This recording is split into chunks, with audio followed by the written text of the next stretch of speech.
Well, hi there everyone, FarmSim Gamer here. I hope you're all keeping well. Now, something a little different from me today and part of my Farming Insights series where I take a look at certain elements of real life farming.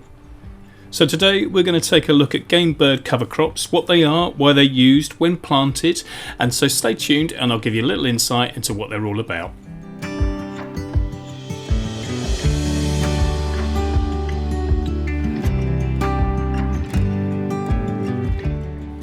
Now, for those of you that watch my Farming Simulator videos, you might be thinking this is not relevant to the Farming Simulator game, but I think you could introduce things like cover crops into your gameplay as something a little bit different, particularly when playing on UK maps, and I'll tell you a little bit more about that later and how that could work.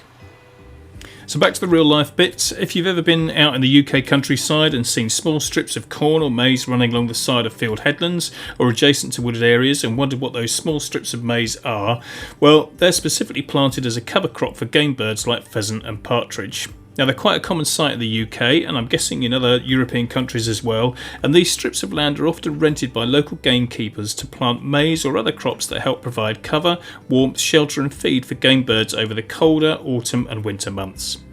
Now, maize might be one of the most popular game cover crops, but there are a whole host of other crops that are used for this purpose as well, from kale and brassicas to sorghum, sunflowers and mustards to name but a few, and sometimes they're also grown as seed mixtures to provide a combination of benefits. So maize is typically sown in April and harvested from late September through to the end of October, sometimes later depending on the weather, but maize as a cover crop is left in place over the autumn and winter months until around mid-February to provide that all-important shelter and feed for game birds over those colder winter months. And maize is a good crop to use because it's sturdy with good standing ability that can survive the rigours of winter to provide that all-important cover. Now, part of the reason I decided to do this video is I recently had the opportunity to shoot some footage at a local farm where they were drilling this year's maize cover crop. Now, some of you out there will know of the YouTube channel It's a Farming Life for Me, which is a great UK farming channel. Now, if you haven't checked it out before, then I'd strongly recommend that you do, and I'll put a link in the description. So many thanks to Andy once again for enabling me to use some of his footage in this video. Now, as you can see, Andy is using an Amazon combination 3-metre drill with a power harrow at the front and drill behind. Now, this is an ideal small drill to use for this purpose as the maize strips are often only 12 to 15 metres wide. Now, this Amazon is a multi-purpose drill and can be used for a variety of crops, but in this case every other seed culture has been shut off to allow for proper spacing between the drilled rows of maize, and Andy was using a specific game cover maize variety called Inox.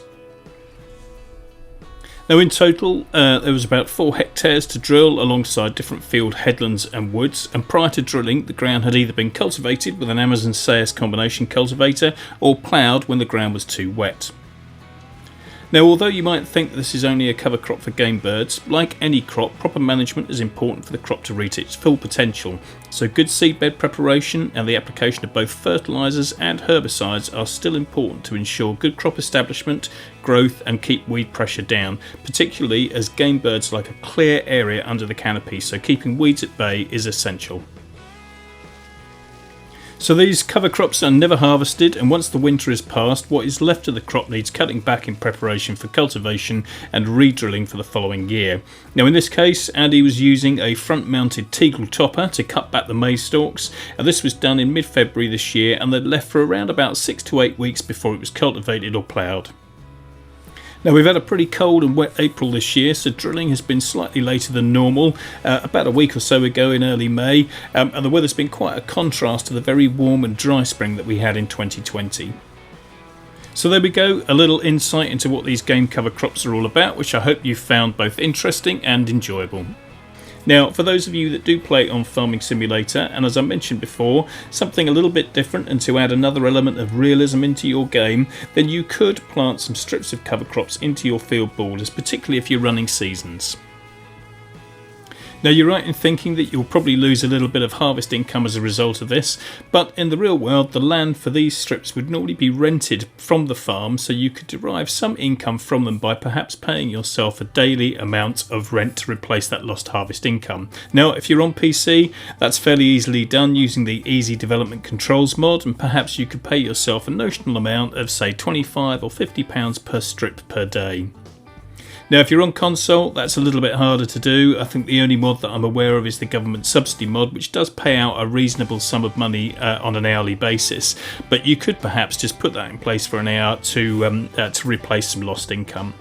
Now after the winter, and if you're playing seasons, the crop will of course naturally wither during those winter months, so once you get into the early part of spring, you could cultivate or plough that crop back into the ground and repeat the process.